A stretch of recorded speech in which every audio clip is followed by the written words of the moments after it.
Ya, sekali lagi Ustaz cakap tuan-puan, Ustaz bukan baik pun. Daripada dulu pun tak baik, sekarang pun bukan baik pun. Dulu memang tak baik betul. Nakal tuan-puan masa kecil-kecil. Tapi alhamdulillah, satu anugerah yang paling bernilai yang kami ada adalah ibu dan ayah. Terlalu bernilai. Bayangkan saja tuan-puan, setiap fasa anak-anak dalam pendidikan, abah lazimi untuk istikharah. Tiap-tiap fasa. Nak masuk sekolah ke, nak ambil bidang apa, apatah lagi bila nak bertemu jodoh. Nak bertemu jodoh ni, ayah tu tolong istikharah sekali. Anak dah istikharah, abah istikharah. Sebab apa? Sebab ini tanggungjawab, amanah. Ada tuan-puan ni cerita, nak membuktikan lah ya macam mana sentuhan ayah, ya Allah subhanallah. Ustazah macam remaja-remaja lain lah zaman-zaman dulu kan. Dia lahir tahun 75 macam tu. Lepas tu anak kampung kan, kampung betul. Ambil apa ni, peperiksaan UPSR, batch pertama UPSR, ustazah dulu. Ada 4 subjek ke 3 subjek je masa tu. Alhamdulillah dapat semua A. Ya, masa tu memang Allah mudahkan, senang dapat A, tak ada tuition mana-mana pun, Allah mudahkan belaka. Jadi untuk seorang anak kampung dapat A, senang dapat masuk boarding school sebab kita sekolah luar bandar. Jadi ada sekolah agama boarding school yang pada masa tu tak banyak sekolah agama boarding school. Alhamdulillah ustazah dapat masuk sekolah tu. Jadi abah tak perlu istikharah kan? Sebab apa? Boarding school kan? Ya, sekolah asrama penuh masuk. Bila masuk sekolah asrama penuh, anak kampung ni tuan-puan, dia jadi macam culture shock. Dia jadi macam panik sekejap. Sebab dia bertemu dengan ramai yang sebaya dengan dia.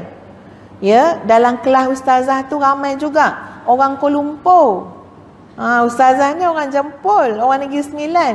Jadi kita ni kalau dengar orang duduk Kuala Lumpur kan, ya Allah, kita bayang memang hebatlah dia punya taraf hidup tu kan. Sekarang tahu dah orang Kuala Lumpur tu apa ya. Pasal Ustaz duduk Kuala Lumpur sekarang ni ya. Ya Allah, hebatlah. Jadi macam seronok kawan dengan orang KL ni. Sampai ujung-ujung bulan Ustaz tak nak balik rumah sangat.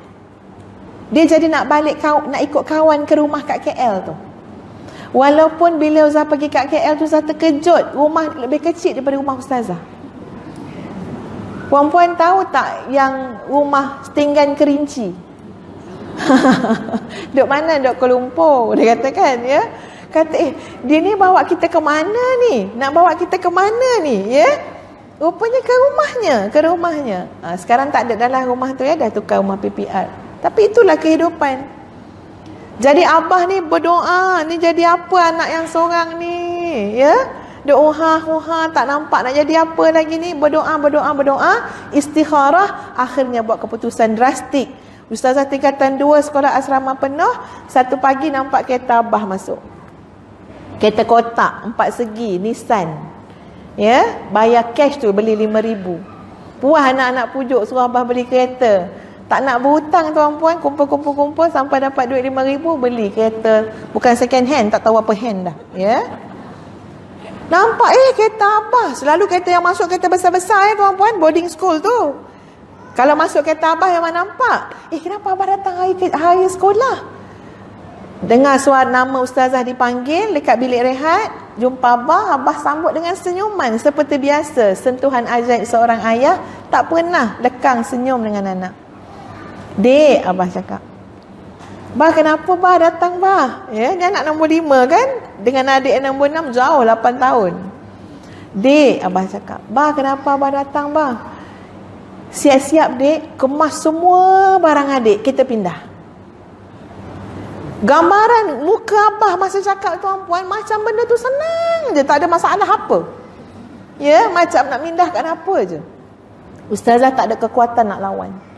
Walaupun Ustazah kata, kenapa bah? Pindah dek, ada yang lebih baik insya-Allah. Bukan sekolah tu tak baik, tapi abah istikharah, untuk ustazah mungkin tidak baik. Ada yang lebih baik barangkali. Sekolah dengan abah je dek. Sekolah dengan abah kat mana tahu sekolah abah? Sekolah menengah agama ... Ulu. Ada ulu kat ujung dia. Jadi boleh bayang dia punya jauh beza boarding school dengan sekolah tu. Tapi sekarang sekolah tu dah sangat maju alhamdulillah. Jadi ya Allah, tuan-puan, kena keluar daripada sekolah. Cikgu-cikgu semua kata, kenapa pindah? Tak tahu nak jawab apa, sakit kot kata macam tu. Ya. Ustazah 2 minggu tuan-puan berkurang dalam bilik gelap, tak nak buka lampu. Ustazah memberontak, tension, histeria, semua ada belaka. Sebab Ustaz kata sebenarnya mak abah nak kita jadi apa? Sekolah asrama penuh, sekolah agama, tak betul lagi. Sebenarnya mak abah nak kita jadi apa? Masa tu tuan-puan ni anak tingkatan 2 perempuan, ustazah memberontak. Ya, kakak datang bawa makanan, dulang. Baik sangat kakak tu. Bawa dulang, letak apa makanan, lauk, nasi, pisang, macam-macam hotel dia layan. Dek makan dek, adik dah lama tak makan. Tak nak makan. Habis tu adik nak apa dek? Nak jadi penagih dadah. Itu jawapan ustazah. Masa umur 13 tahun. Sebab apa saya cakap macam tu? Nak suruh mak abah kat luar dengar. Sebab kita dah sekolah boarding school, sekolah agama, boleh abah kata hari ni pindah. Sampai tak dapat nak cakap apa. Malam-malam menangis tuan-puan dalam bilik, layan lagu Eka Matra. Ingat Eka Matra? Yang tua-tua mesti kenal Eka Matra. Ni zaman-zaman dulu. Tapi subhanallah, sekejap je. Sebab ada sentuhan ajaib, sekejap je. Lepas maghrib satu malam, abah ketuk pintu tu. Padahal bukanlah pintu tu sempurna sangat pun, cuma adab seorang ayah masuk kan, ketuk pintu. Masuk, pakai jubah putih, pakai kopiah putih, baru balik daripada masjid sembahyang maghrib. Ya, ustazah kelu bila nampak abah. Assalamualaikum, abah cakap. Slow motion semua. Ya, abah duduk. Dek, mari dek duduk depan abah. Kita sampai kata, abah nak cakap apa? Abah nak buat apa ni? Abah nak marah ke nak apa? Tak dapat duga tuan-puan. Duduk, ayah ustazah pegang tangan tu. Ini sentuhan ayah tuan-puan. Pegang tangan, gosok, pegang kuat tangan. Ya, dan ustazah masih ingat, sangat segar. Sebab ini, kenapa saya cerita, ini adalah turning point hidup ustazah. Turning point tuan-tuan. Kat mana bermulanya sampai tahu diri nak jadi apa, jadi muslimah yang baik, nak apa dalam hidup, nak keredaan Allah. Kat mana bermula turning point tu? Tangan seorang ayah pegang ustazah, tangan seorang ayah. Gosok. Pandang abah dek, abah cakap. Ustaz pandang. Perkataan pertama yang saya ingat abah kata apa? Abah minta maaf. Abah minta maaf. Masa Ustaz dengar seorang ayah yang minta maaf pada anak dia, walaupun Ustaz tak baik sangat, tapi Ustaz masih ada fitrah tuan-puan. Ustaz kata apa? Teruknya kamu anak, biarkan mak bapak kamu minta maaf dengan kamu. Teruknya kamu anak, biar mak bapak kamu minta maaf dengan kamu. Ustazah tak nak dengar ayah cakap macam tu. Bah tak ada. Kita rasa bersalah. Bila dengar abah cakap, abah minta maaf. Sebab mungkin cara abah tak betul, adik tak senang. Sampai anak abah terpaksa menjerit-jerit macam orang gila tuan-puan. Ya, menjerit-jerit. Sebab tu ustazah kalau tengok anak remaja, ustaz tak tengok dia dengan pandangan yang kosong lah tuan-puan. Sebab Ustaz belajar daripada kehidupan. Ustaz pandang anak-anak remaja, Ustaz pandang dengan potensi tuan-puan. Dia ada potensi jadi baik. Dia ada potensi jadi somebody. Dia ada potensi jadi pendakwah. Dia ada potensi jadi anak yang solehah. Jangan putus asa awal sangat. Sebab kita belajar daripada kehidupan kita sendiri. Abah kata, abah salah sampai adik terpaksa menjerit-jerit. Tak, abah tak. Abah tak salah. Lepas tu abah kata, dek, abah didik anak-anak abah selalu berhubung dengan Allah. Abah tak buat ikut pandai abah, dek. Siapa tak nak anak masuk asrama penuh? Tapi abah tanya Allah, dek, mana tempat duduk anak aku lebih baik, ya Allah? Mana masa depan anak aku lebih baik? Allah tunjuk dengan abah, dek. Adik patut keluar sekolah dengan abah. Ustazah pun surrender. Ustazah kata, bah, adik ikut apa saja yang baik. Sampai hari ini tuan-puan, ayah saya selalu cakap, dekat mana bermulanya kehidupan ustazah? Abah kata sebab ustazah ataupun bagi kak cik sebab kak cik Redha ikut cakap abah, yang abah ikut cakap Allah. Kat situ ustazah tak boleh bayang kehidupan ustazah kalau bukan yang macam tu. Subhanallah tuan-puan, ayah tu sentuhan dia. Kalau tak, tadi itulah, ya, tak tahu jadi apa kan. Lepas dah elok-elok salam-salam tu, abah tepuk-tepuk. Nak jadi penagih dadah, dia kata. Ya. Sebab kita main cakap je mulut tu kan. Subhanallah, subhanallah. Tuan-puan, cari cermin, cari cermin, cari cermin. Ustaz cerita ni salah satu cermin dalam hidup ustazah.